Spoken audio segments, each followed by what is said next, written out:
What if I told you that training police officers using virtual reality will lead to better outcomes for survivors of intimate partner violence? Picture this. Police respond to a 911 call of a woman screaming inside a home. When they enter, they find a woman leaning against the wall, holding her head. Her voice is raspy, she seems confused, and she isn't saying much. She does say her husband was drunk, she tried to stop him from leaving, she fell when he pushed her out of the way. The officer notices some marks on her face and neck, but doesn't ask about them. The officer does ask if she wants to see a doctor, but she says no.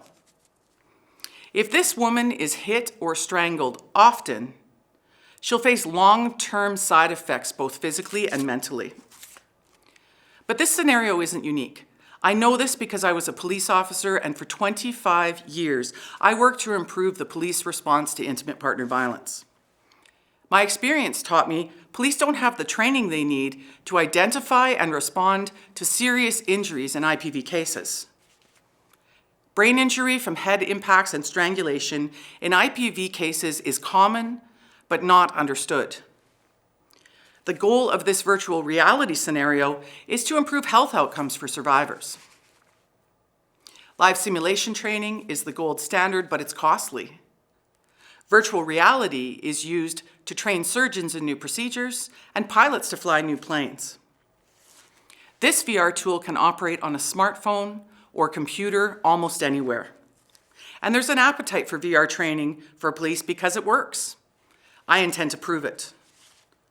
The content developed for delivery through a VR experience will include input from police, stakeholders in the gender-based violence community, and those with lived experience. An initial review of police incident reports prior to 2020 will give insight into the way police are currently responding, gaps in training, and the volume of reports where head injury or strangulation is documented. Police testers will be surveyed before they try the scenario to gauge their knowledge of IPV-related brain injury. A second knowledge survey will be given immediately after the training to assess their understanding. 6 months later, a data review of police files is expected to show a reduction in the training gaps and an increase in reporting of incidents of brain injury, including the medical intervention provided at the acute stage.